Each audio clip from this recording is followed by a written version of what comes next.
샬롬, 류 선생의 구속사 천국열차 유도선 목사님의 신구약 성경 파노라마를 낭독하는 시간입니다. 지금은 마태복음 파노라마 22장입니다.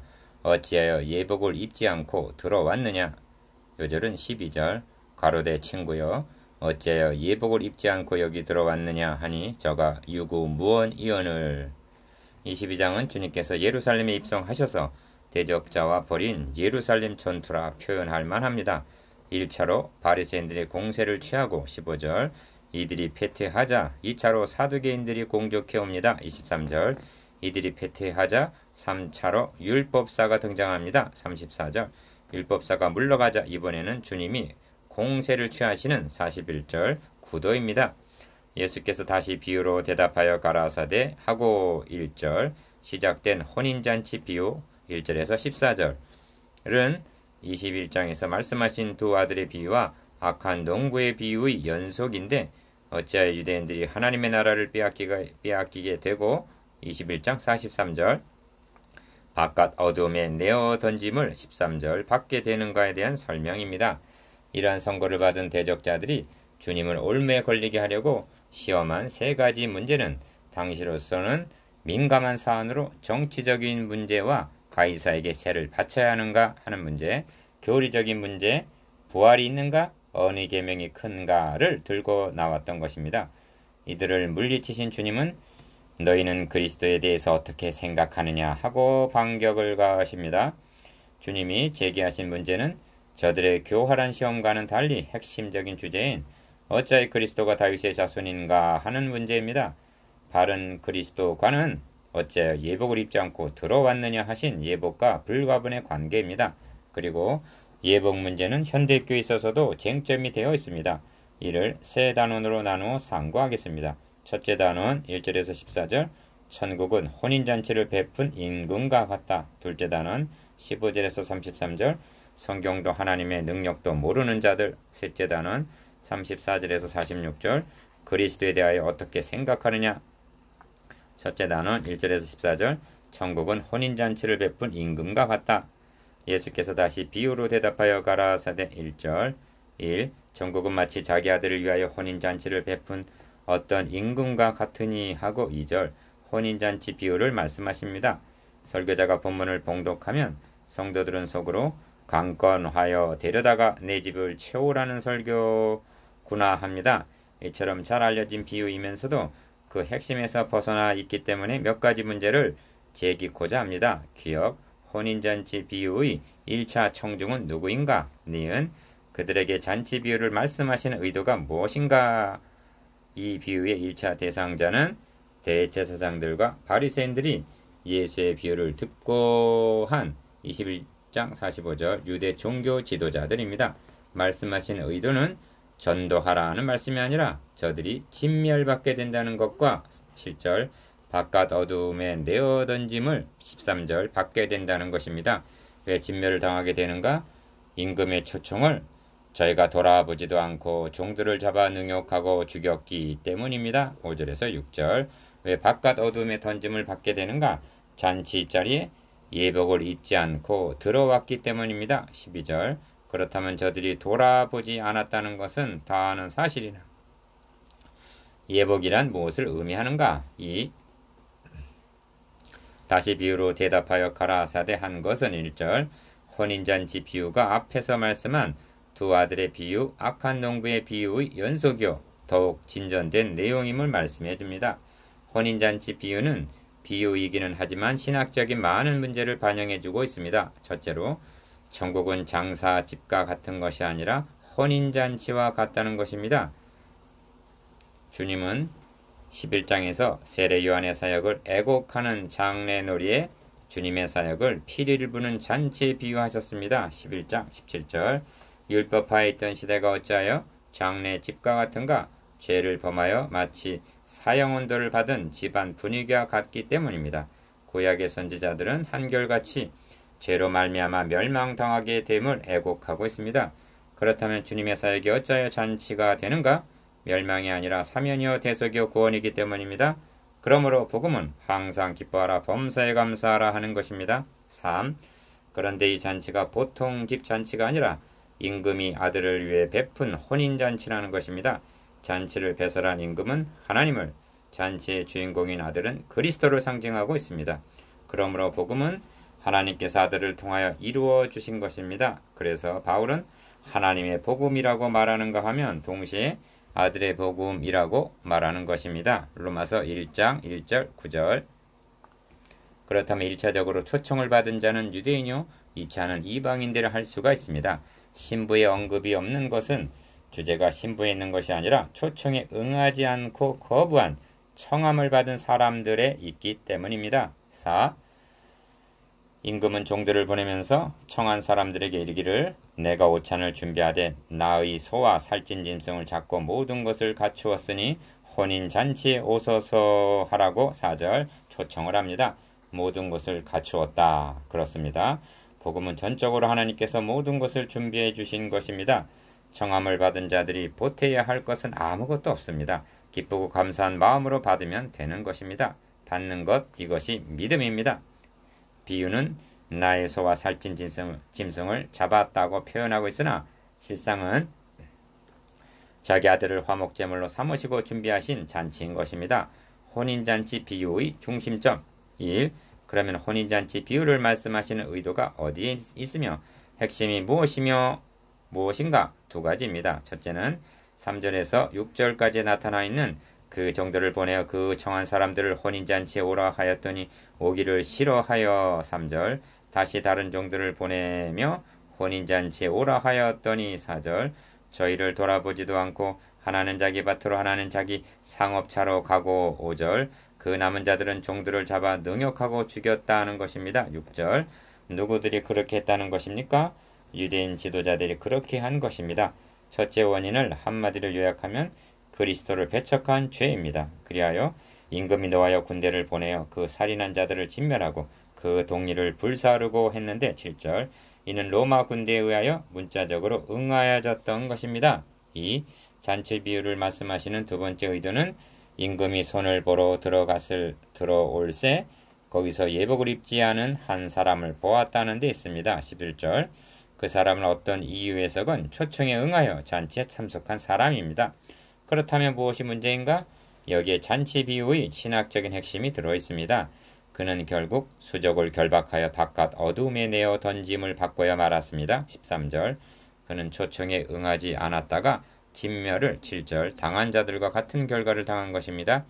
도대체 예복을 입지 않았다는 뜻이 무엇이기에 이처럼 비참한 결과를 가져오게 된다는 말인가? 이것이 윤리인가? 신학적인 문제인가? 3. 예복을 입지 않은 한 사람이란 묘사는 다른 사람들은 모두 다 예복을 입고 있었다는 것을 전제로 한 표현입니다. 그렇다면 사거리 길에 가서 사람을 만나는 대로 혼인잔치에 청하여 오너라 해서 악한 자나 선한 자나 만나는 대로 모두 데려온 8절에서 9절 손님들이 언제 예복을 마련할 수가 있었단 말인가? 이는 저들을 위해서 주체자이신 임금이 예복을 준비해 주었음을 암시해주는 대목입니다. 다만 예복을 입지 않은 한 사람만이 자기 옷이 임금이 마련해 주신 옷보다 더 좋음을 자랑하기 위해서 받아 입지 않았다는 뜻이 됩니다. 그리고 이것은 사람이 볼 때 그러한 것이고 임금이 어찌하여 예복을 입지 않고 여기 들어왔느냐 하는 말은 다름이 아니라 어찌하여 벌거벗고 여기 들어왔느냐 하는 말과 같은 뜻임을 유념해야만 합니다. 4. 다시 한번 명심해야 할 점은 이 비유의 주제가 천국은 마치 한 2절 천국이라는 점입니다. 그러므로 임금이 어찌하여 예복을 입지 않고 여기 들어왔느냐 한 여기는 천국이란 말씀입니다. 그렇다면 입으면 천국에 들어갈 수 있고 입지 않으면 내어 쫓기게 되는 예복이 윤리란 말인가? 그러면 묻습니다. 어느 정도의 성화를 이루어야만 결박하여 바깥 어둠에 내어 던짐을 받지 않게 되는 것입니까? 여러분은 자신 있습니까? 많은 분들이 예복을 자신이 마련해야 하는 윤리인 양 말하고 있습니다. 아닙니다. 잔치에 참여한 사람들은 악한 자나 선한 자나 만나는 대로 모두 데려온 가지각색의 사람들입니다. 그런데 오직 예복을 입었다는 이 한 가지 이유만으로 차별이 없어지고 동일한 자격이 주어진 것입니다. 단 한 가지 차별이 있는데 그것은 예복을 입었느냐 입지 않았느냐는 차별뿐입니다. 여기에 복음이 있습니다. 복음이란 죄인들에게 잔치에 참여할 예복을 마련해 주는 것과 같은 것입니다. 그러므로 복음에는 하나님의 의가 나타나서 이제는 율법 외에 하나님의 의가 나타났으니 하고 로마서 1장 17절, 3장 21절 하나님의 의가 나타났다는 소식이 복음인 것입니다. 이것이 복음이 되는 이유는 이 의를 받아 있기만 하면 하나님 앞에 나아갈 수가 있는, 다시 말하면 혼인잔치에 참여할 수가 있기 때문입니다. 하나님이 마련해 주셨기 때문에 하나님의 의입니다. 어떻게 받을 수가 있는가? 곧 예수 그리스도를 믿음으로 말미암아 즉 손을 내밀어 받아 입기만 하면 된다는 말씀입니다. 이것이 믿음입니다. 모든 믿는 자에게 미치는 즉시 주어지는 하나님의 의인이 차별이 없느니라 합니다. 로마서 3장 22절 하나님의 의가 왜 필요하게 되었는가? 모든 사람이 죄를 범하였음에 하나님의 영광에 이르지 못하더니 23절 즉 본문대로 표현하자면 이 예복을 입지 않으면 혼인잔치에 참여할 수가 없기 때문에, 그리고 암시하는 바대로는 벌거벗었기 때문이라는 뜻이 됩니다. 이 예복을 어떻게 마련해 주셨는가? 그리스도 예수 안에 있는 구속으로 말미암아라고 말씀합니다. 24절 본문의 표현대로 하면 나의 소와 살찐 짐승을 잡아라는 뜻이 됩니다. 그렇습니다. 여호와 하나님이 아담과 그 아내를 위하여 가죽옷을 지어 입히시니라 하고 말씀합니다. 창세기 3장 21절 죄는 아담 하와가 범했는데 그들의 벌거벗은 수치를 가려주기 위해서 짐승이 죽임을 당해야만 했던 것입니다. 예복을 입지 않은 한 사람은 하나님의 의를 거부하고 자기 의를 내세운 사람입니다. 그러므로 저들이 진멸당하게 되는 둘째 원인은 전적 타락, 전적 부패한 죄인임을 모르는 잘못된 구원관입니다. 하나님의 의가 나타났습니다. 1. 그러므로 예복을 입지 않은 한 사람은 유대인을 상징하고 있습니다. 이 점을 사도 바울은 내가 증거하노니 저희 유대인이 하나님께 열심히 쓰나 지식을 좇은 것이 아니라 하나님의 의를 모르고 자기 의를 세우려고 힘써 하나님의 의를 복종치 아니하였느니라 하고 말씀합니다.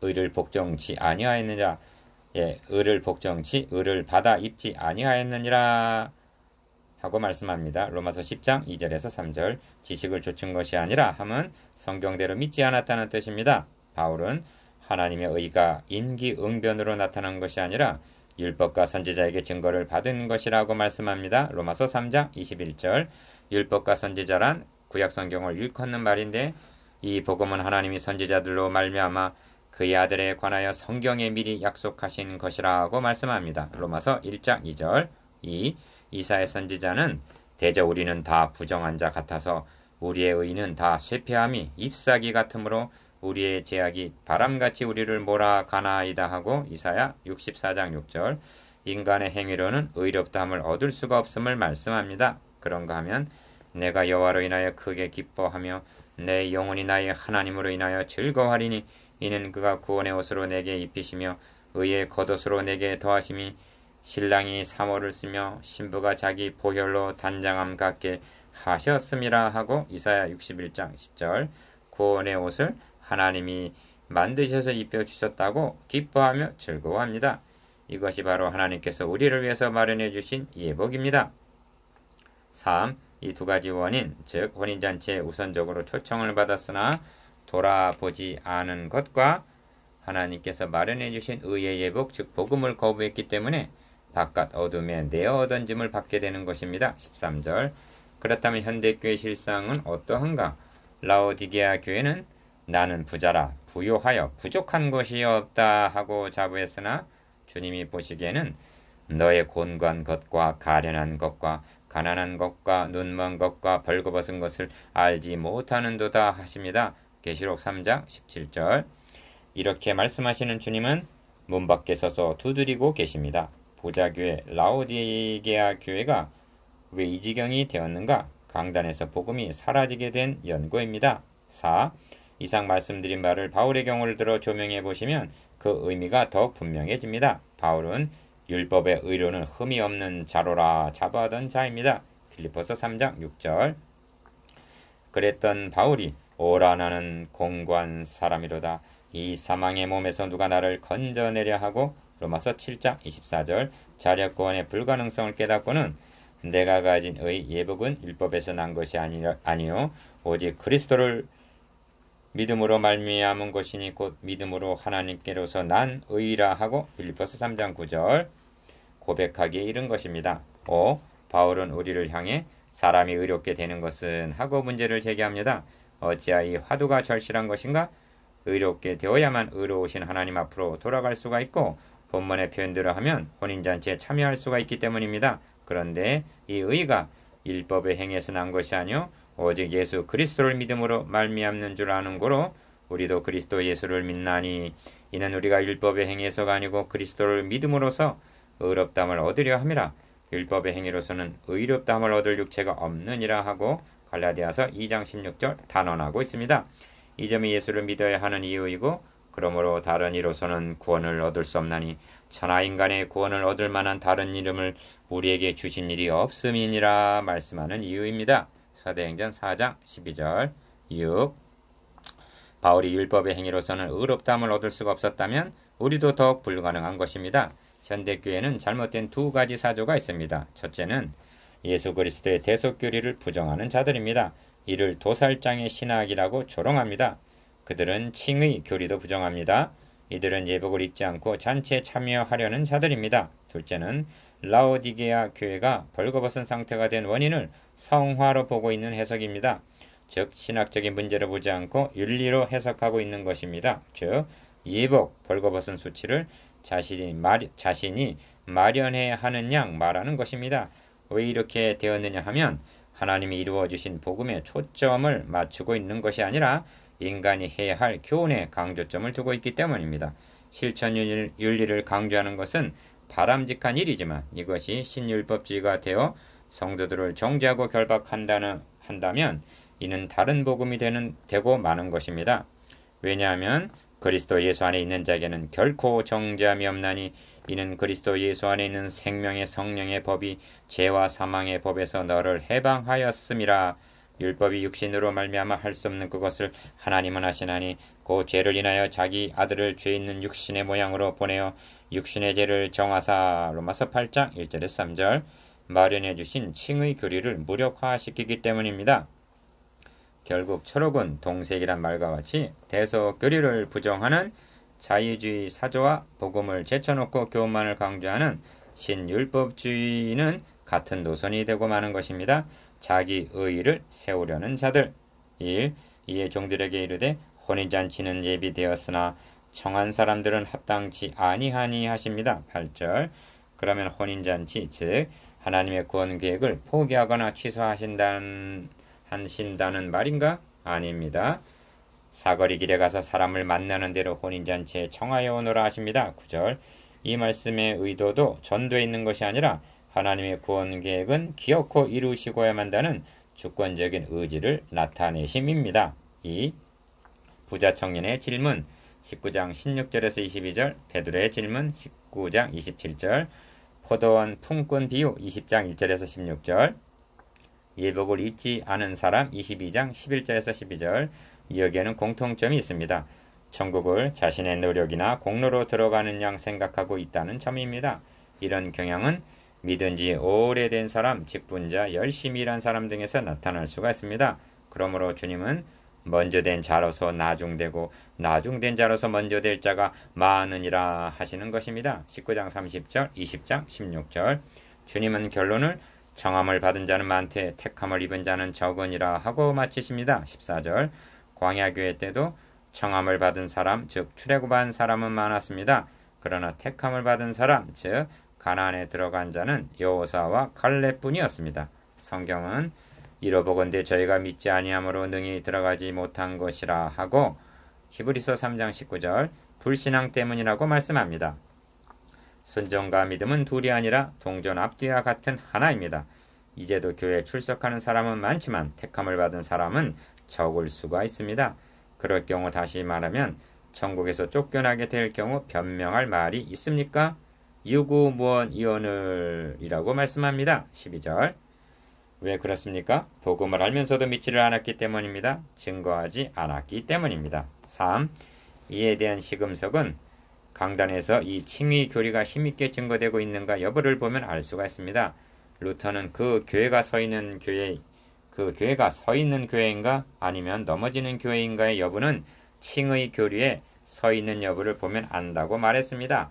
이 층의 교리에 서 있지 않다면 현대판 라오디게아 교회가 될 수가 있습니다. 강단에서 층의 교리가 선포된 것이 언제입니까? 여러분은 하나님의 의가 나타났습니다 하고 외치는 설교를 들은 기억이 언제입니까? 예배란 하나님 보좌 앞에 나아가 경배하는 것입니다. 여러분이 섬기는 성도들은 모두 다 예복을 입고 예배에 참석하고 있습니까? 만일 이에 대한 확신이 없다면 예배당에서 쫓겨나지는 않겠지만 임금이 손을 보러 오는 날에 바깥 어두움에 던짐을 받아 설교자를 원망하면서 슬피 울며 이를 갈게 될지도 모릅니다. 어리석도다 갈라디아 사람들아, 예수 그리스도께서 십자가에 못 박히신 것이 너희 눈앞에 밝히 보이거늘 누가 너희를 꾀더냐. 갈라디아서 3장 1절. 둘째 단은 15절에서 33절. 성경도 하나님의 능력도 모르는 자들. 이에 바리새인들이 가서 어떻게 하여 예수로 말의 올매에 걸리게 할까 상론하고 15절 1. 주님께서 말씀하신 혼인잔치 비유를 듣고 바리새인들이 예수님을 말의 올매에 걸리게 할까 상론하고 자기 제자들을 헤롯 당원들과 함께 예수께 보내었다는 것입니다. 16절. 이는 저들의 절박한 심리 상태를 나타냅니다. 왜냐하면 바리새인과 헤롯 당원은 정치적으로나 종교적으로 뜻을 같이 할 수가 없는 사이였기 때문입니다. 바리새인들은 헤롯 당원들을 로마의 앞잡이들로 보고 있습니다. 그런 자들이 합세했다는 것은 주님을 죽이려는 공모에서입니다. 무엇이 저들을 이처럼 절박감에 빠지게 했을까요? 바깥 어둠에 내어 던짐을 받게 된다는 말씀입니다. 악한 동배의 비유를 말씀하셨을 때에도 대제사장들과 바리새인들이 예수의 비유를 듣고 자기들을 가리켜 말씀하심인 줄 알고 잡고자 했다는 것입니다. 21장 45절에서 46절. 왜냐하면 하나님의 나라를 너희는 빼앗기게 된다는 말씀 때문입니다. 이 선생여 우리가 아노니 당신은 참되시고 참으로서 하나님의 도를 가르치시며 아무라도 꺼리끼는 일이 없으시니 하고 16절. 아바한 다음에 그러면 당신의 생각에는 어떠한지 우리에게 이르소서. 가이사에게 세를 바치는 것이 가하니까 불가하니까 하고 질문한 것입니다. 17절. 가하다 하면 바리새인들이 백성들 앞에서 나팔을 불어 매국노인 양 매도하고, 불가하다 하면 당장 헤롯 당원들이 잡아가려는 상론 끝에 궁리에 낸 음모였던 것입니다. 3. 예수께서 저희의 악함을 아시고 어찌하여 나를 시험하느냐. 새 돈을 내게 보이라 하십니다. 그리고 가이사의 것은 가이사에게, 하나님의 것은 하나님께 바치라 말씀하십니다. 18절에서 21절. 이는 아무도 예상치 못한 기상천외한 답변이었던 것입니다. 저들은 예, 아니요 하는 단답을 기대했으나 주님은 명답을 하신 것입니다. 그렇다면 가이사의 것은 무엇이고 하나님의 것은 무엇인가? 가이사는 세금만 요구한 것이 아니라 자신을 신격화하여 주로 경배받기를 강요했던 것입니다. 주님은 공세를 받을 자에게 공세를 바치고 국세 받을 자에게 국세를 바치되 로마서 13장 7절. 그러나 경배는 하나님께만 돌리라 하고 말씀하신 셈입니다. 주님을 올매에 걸리게 하려던 바리새인들과 헤롯 당원들이 동시에 철퇴를 맞은 것입니다. 하나님의 것은 하나님께. 1. 부활이 없다 하는 사두개인들이 그날에 예수께 와서 물어 가로되 23절. 바리새인들과 헤롯 당원들이 패퇴하자 이번에는 사두개인들이 공격해 온 것입니다. 사두개인들은 제사장 족속으로 귀족 계급입니다. 이들은 육신의 죽음과 함께 영혼도 죽는다고 주장하는 자들입니다. 그러므로 부활이 없다 하는 자들입니다. 이런 사두개인들은 어느 시대나 있어 왔습니다. 성경보다는 인간의 이성과 합리적인 사고를 앞세우는 자들입니다. 이들이 들고 나온 것은 신명기 25장 5절에서 10절까지에 나오는 모세가 일렀으되 사람이 만일 자식이 없이 죽으면 그 동생이 그 아내에게 장가들어 형을 위하여 후사를 세울지니라 하였나이다 한 24절 계대결혼 제도입니다. 7형제가 있었는데 다 이와 같이 계대결혼을 하다가 자식 없이 죽었고 여인도 죽었다는 것입니다. 그런즉 저희가 다 그를 취하였으니 부활 때 7 중에 네 아내가 되리이까 하는 28절 궤변을 늘어놓은 것입니다. 3. 이 제도의 핵심은 후사를 있게 하여 그 이름을 이스라엘 중에서 끊어지지 않게 할 것이니라 하신 신명기 25장 6절 후사에 있습니다. 그러므로 이 제도의 바른 이해를 위해서는 만일 만군의 주께서 우리에게 씨를 남겨두시지 아니하셨다면 우리가 소돔과 같이 되고 고모라와 같았으리로다 한 로마서 9장 29절의 말씀을 생각해야만 합니다. 이스라엘 민족은 언약의 백성들입니다. 그리고 그 언약은 언약의 성취자인 그리스도 오시기까지 끊어짐이 없이 계승되어야만 하는 것입니다. 그런데 언약을 물려줄 후사가 없이 죽는다는 것은 곧 언약에서 떨어져 나감을 뜻했던 것입니다. 성경을 상고해 보면 사탄은 이 후사를 끊으려고 발악적으로 대적한 것을 알 수가 있습니다. 그러나 하나님은 가인이 죽인 아벨 대신에 다른 씨를 주셨다 하심같이 창세기 4장 25절 여자의 후손이 끊어지지 않도록 유지해 오셨던 것입니다. 홍수 심판에서 살아남은 노아를 믿음을 좇는 의의 후사라고 히브리서 11장 7절 말씀하는 것만 보아도 알 수가 있습니다. 하나님께서는 이 후사의 귀중성을 망각하지 않게 하시려는 의도에서 계대결혼 제도를 세워주셨던 것입니다. 진정 후사를 남겨주시지 않으셨다면 우리가 소돔과 같이 되고 고모라와 같이 되고 말았을 것입니다. 4. 주님은 너희가 성경도 하나님의 능력도 알지 못하는 거로 오해하였도다 하십니다. 29절 왜냐하면 구약 성경에도 부활에 관한 말씀이 있기 때문입니다. 이사야 선지자는 주의 죽은 자들은 살아나고 우리의 시체들은 일어나리이다. 티끌에 거하는 자들아 너희는 깨어 노래하라. 주의 이슬은 빛난 이슬이니 땅이 죽은 자를 내어 놓으리로다 하고 말씀했습니다. 이사야 26장 19절 다니엘서에서도 땅의 티끌 가운데서 자는 자 중에 많이 깨어 영생을 얻는 자도 있겠고 수욕을 받아 무궁히 부끄러움을 입을 자도 있을 것이며 하고 다니엘 12장 2절 부활을 예언했습니다. 5. 그런데 주님은 죽은 자의 부활을 의논할진대 나는 아브라함의 하나님이요 이삭의 하나님이요 야곱의 하나님이로라 하신 것을 읽어보지 못하였느냐. 하나님은 죽은 자의 하나님이 아니요 산 자의 하나님이시니라 하고 31절에서 32절 출애굽기를 인용하여 말씀을 하십니다. 왜 이렇게 하셨는가? 사두개인들은 모세 오경만을 성경으로 인정을 했기 때문입니다. 그래서 모세 글을 인용하신 것으로 여겨집니다. 아브라함, 이삭, 야곱은 하나님께서 메시아 언약을 세워주신 족장들입니다. 언약 안에서는 죽어도 산 자인 것입니다. 그러므로 죽었다 하지 않고 잠자는 자라고 말씀합니다. 하나님은 죽은 자의 하나님이 아니요 산 자의 하나님이라 하신 것은 그들이 언약 안에서 살아있다는 뜻입니다. 우리도 죽는 것이 아니라 잠들 뿐입니다. 6. 주님께서 성경도 하나님의 능력도 알지 못하는 고로 하고 29절 성경의 권위와 하나님의 권위를 동일시하고 계심을 명심해야만 합니다. 믿음이란 말씀에 근거하여 세워지는 것입니다.